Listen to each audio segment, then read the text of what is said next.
podcast kedua. Welcome back di Bicara Hukum. Guys, kalian pernah nggak sih mikir kok kasus sama bisa beda banget hukumannya?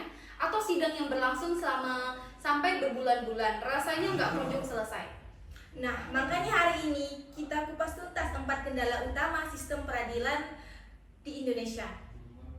Bukan buat menghakimi, tapi biar kita paham ya. Oh, ternyata begitu, jadi masuk akal. Dan kita sudah mengundang 3 narasumber. Nah, di sini sudah ada Bapak Florentinus sebagai advokat praktisi. Halo Bapak Florentinus, selamat datang. Halo. Dan di sini ada Dr. Ipo sebagai pakar hukum pidana. Selamat datang Bapak Ipo. Halo. Serta ada Satria sebagai mahasiswa hukum Universitas Tanjung Pura. Selamat datang Bang Satria. Halo Kak. Langsung aja ya, Pak Floren. Kita ke kelemahan yang pertama apa nih? Dari sistem peradilan yang ada di Indonesia. Iya baik Kak. Kelemahan pertama itu lapas overcrowding. Bayangin lapas dirancang buat 140.000 orang, ternyata isinya 264.000, lebih dari double. Itu yang disebut dengan overcrowding. Kayak kos-kosan yang harusnya isinya 2 orang tapi malah dijajalin 5 orang gitu ya Pak? Yang mirisnya itu Kak, banyak isinya masih tersangka belum divonis, tapi udah dicampur sama narapidana yang beneran. Kan ada asas praduga tak bersalah. Masa belum terbukti udah dikurung? Nah, itu dia masalahnya Kak. Penahanan gampang dilakukan, alasannya takut kabur. Karena prosesnya lelet, orang nunggu bulanan bahkan tahunan. Atau bahasa hukum mengatakan in de facto punishment, dipenjara tanpa putusan. Jadi untuk kelemahan pertama dapat disimpulkan lapas sesek banyak yang dipenjara duluan sebelum terbukti bersalah. Bisa dibilang begitu ya? Iya betul. Baik. Jadi kita ke kelemahan yang selanjutnya itu disparasitas putusan. Kenapa vonis bisa beda padahal kasusnya hampir sama? Ini disparatis putusan. Misalnya A sama B nyuri HP 2 juta.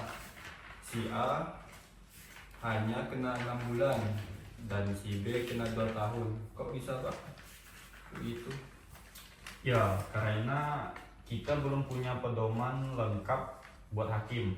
Beda sama negara lain yang punya standing guiltiness. Jadi hakim bisa memutuskan sendiri ya Pak? Ya, betul.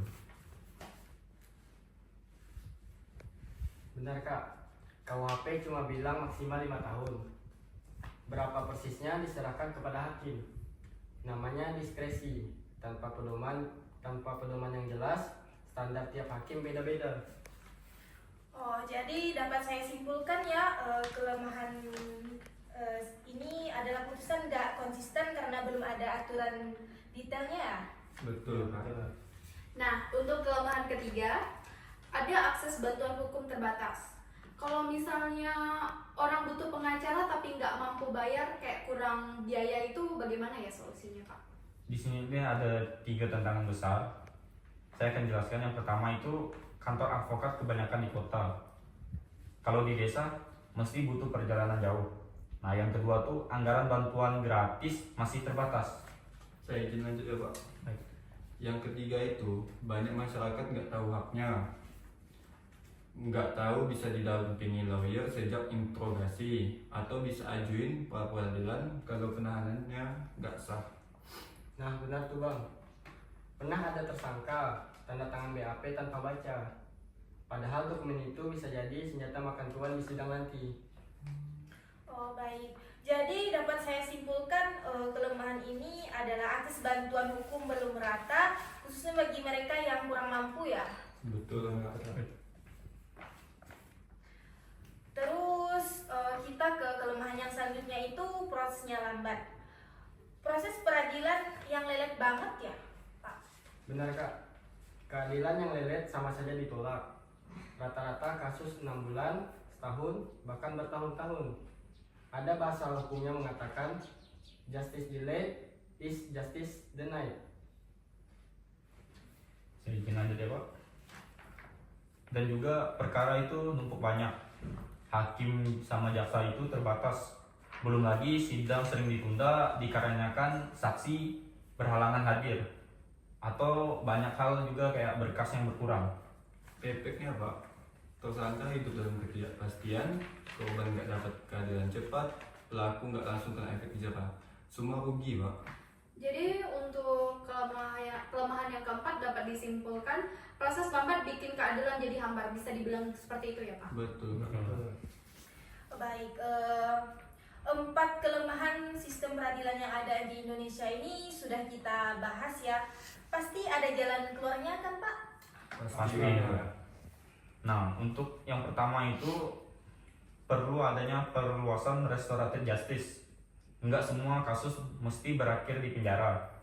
Kasus ringan bisa diselesaikan dengan cara lain. Ini bisa mengurangi beban lapas.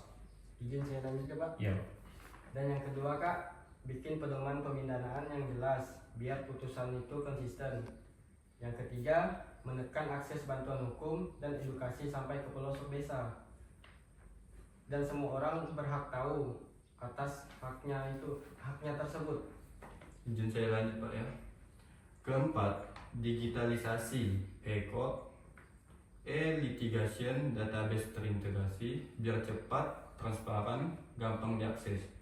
Zaman now, serba online, masa pengadilan masih manual? Kira-kira kapan ya semua itu bisa jadi kenyataan Kak? Semuanya ada tahapan Kak. Kalau ada kemauan dan masyarakat ikut mengawal, pasti bisa terjadi. Generasi muda harus paham soal hukum supaya nggak ketinggalan dan bisa ikut berperan. Jadi walau ada masalah, harapan tetap ada ya Pak? Pasti ada. Oke, terima kasih untuk Bapak Florentinus SH, Dr. Ipo, serta Bang Satria karena sudah menerima undangan kami untuk mengulik dan membahas tentang kelemahan sistem peradilan pidana di Indonesia. Terima kasih ya. Terima kasih ya.